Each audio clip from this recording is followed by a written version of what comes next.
Homeless man tells cop. He's hungry. Officer's action changed his life forever. Join me as I dive into the heartwarming story of a cop's incredible response to a hungry homeless man and see how it forever changed this homeless man's life forever. Homelessness is a global crisis affecting many. One of the most heartbreaking aspects is the struggle for basic necessities like food and shelter. Hunger is a constant companion for many homeless individuals, bringing not just physical pain, but also emotional distress. Not only that, they're often talked about as if they're a problem to be solved, rather than human beings worthy any dignity and respect. The story of this homeless man, Timothy, will show us a new perspective of kindness. The bustling streets echoed with the daily hum of activity. It was just another cold, gray afternoon for Officer Sarah Mitchell, who had seen it all in her 5 years on the force. Petty thefts, accidents, and occasional heartfelt moments. But today felt different. That day went rough on Sarah. Her work was overloading, her mind was buzzing, and her stomach was rumbling. She waited desperately for her break. Then, at last, it finally came. She sighed in relief and got up.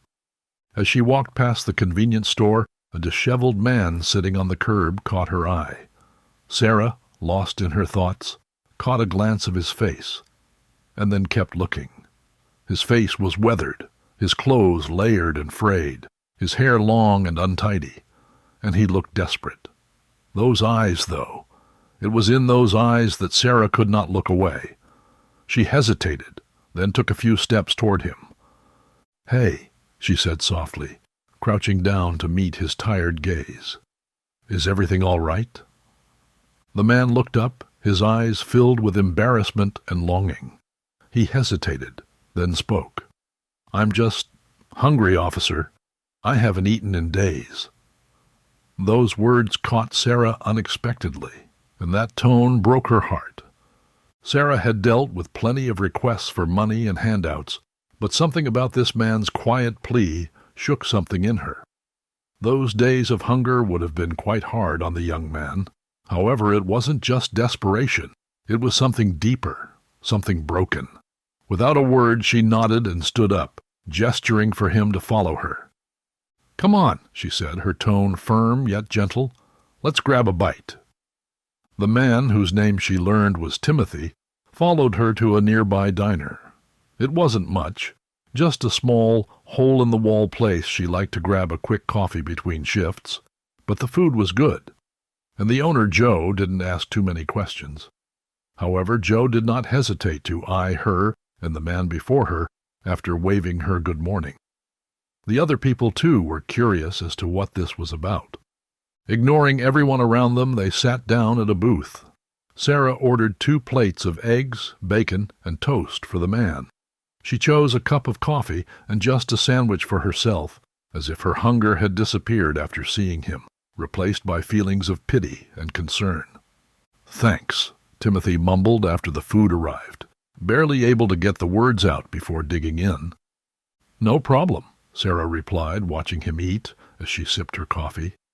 She knew that countless people like Timothy were on the streets, some by choice and others due to cruel twists of fate. She couldn't help but wonder about his story. What had led him to this point? She looked at him closely and realized he was not a professional beggar. He was simply a man whose circumstances had brought him here. But how? Her curiosity lingered. As he slowed down, his hunger momentarily satisfied, Sarah asked him the question. "So, how'd you end up out here?" she asked, genuinely interested. Timothy glanced up, hesitantly wiping his mouth with the back of his hand. His eyes looked distant as he recalled the incident that had left him feeling helpless and homeless. It was a dark story, and he was uncomfortable sharing the details of his struggles. He took a few moments to respond. However, there was something about Sarah's presence, her genuine curiosity, that encouraged him to open up. He told her about losing his job when the factory shut down, how the bills piled up, and his savings ran dry. He worked at a toothpaste factory, and things were already tough. This had been a heavy blow for him. His wife left him when things got tough, and eventually he was evicted from his apartment. The spiral was quick and merciless, one bad break after another.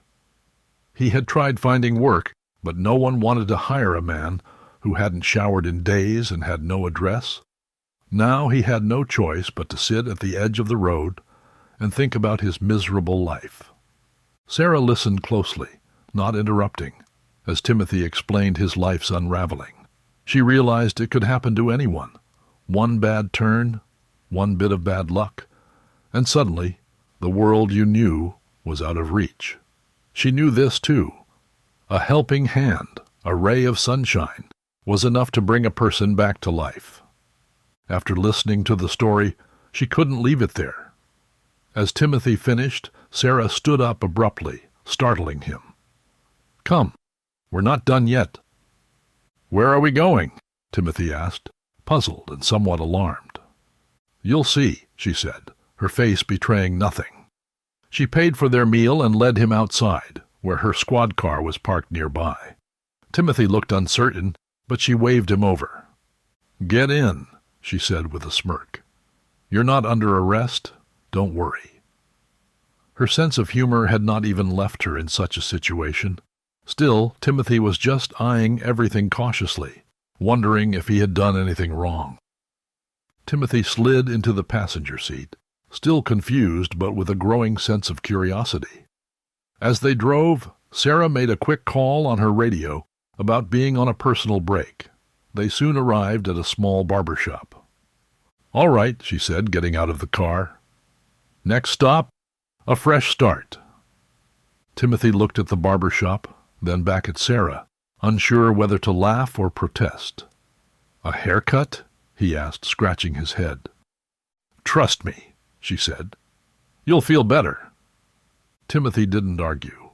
Again, as they both entered, the people inside looked at them, some eyebrows raised as if wondering what an officer was doing with such a man here.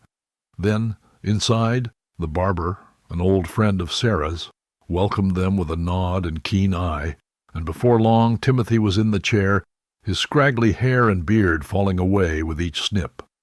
As the barber worked, Timothy started to sit a little straighter. When it was over, he could barely recognize the man in the mirror. Sarah leaned against the doorway, arms crossed, watching the transformation. "Not bad, huh?" she said with a grin. Timothy smiled for the first time that day, but his thoughts were already clouded with doubt. "This is great, officer, but what now? I'm still out on the streets." Sarah's smile faltered for just a moment. She knew this was the hard part. A meal and a haircut wouldn't solve the deeper problems Timothy faced. Though she wasn't done yet. "I've got a friend," she said slowly, "who runs a shelter a few blocks from here. It's not fancy but warm, and they'll help you get back on your feet. I can't promise anything, but I know they have connections with local employers." Timothy hesitated, overwhelmed by the sudden kindness. It had been so long since anyone had shown him a shred of human decency. "Why are you doing this?" he asked, his voice quiet and his eyes somehow sad. Sarah shrugged as if it did not matter much. "Because I can, and because no one gets out of this alone." They drove silently to the shelter, both digesting the day's events. When they arrived, Sarah introduced Timothy to the director, Linda, who gave him a warm smile and a firm handshake. "Sarah's vouching for you," Linda said with a wink. "So you've got a place here. You'll have to work for it too, all right? We don't do handouts, just hand-ups." Timothy nodded, still trying to process everything that had happened. It was only a day, a few hours really, but it felt like a lifetime had shifted. A few weeks passed. Sarah hadn't heard from Timothy since that day at the shelter. She hoped he was all right, but she had learned not to expect follow-ups in her line of work. People came and went, lives intersecting for a moment before diverging again. Then one day, while grabbing her usual coffee at the diner, Joe, the owner, handed her a folded piece of paper. "What's this?" she asked, raising an eyebrow. "Some guy came by and left this for you. Joe said with a shrug. Said you'd know what it was about. Curious, Sarah unfolded the paper. It was a note written in shaky but legible handwriting. Dear Officer Sarah, I don't know if you remember me, but I'm the guy you fed a few weeks ago. Timothy. I just wanted to say thank you. I've been staying at the shelter, and Linda helped me get a job at a local hardware store. It's not much, but it's something. And it's the first time in a long time I've felt like I might actually have a future again. I don't know why you decided to help me that day, but I'll never forget it. You didn't just give me a meal. You gave me a second chance. Thank you. Timothy. Sarah smiled, folding the note carefully and slipping it into her jacket pocket. She didn't need recognition. She didn't need praise. But knowing she had made even a small difference in someone's life, that was everything. Kindness does not cost anything. Those who learn to sprinkle it everywhere not only make their lives wonderful, but also add sparkle to others' lives. If you have a story of kindness you'd like to share, please leave it in the comments below. Thank you for watching.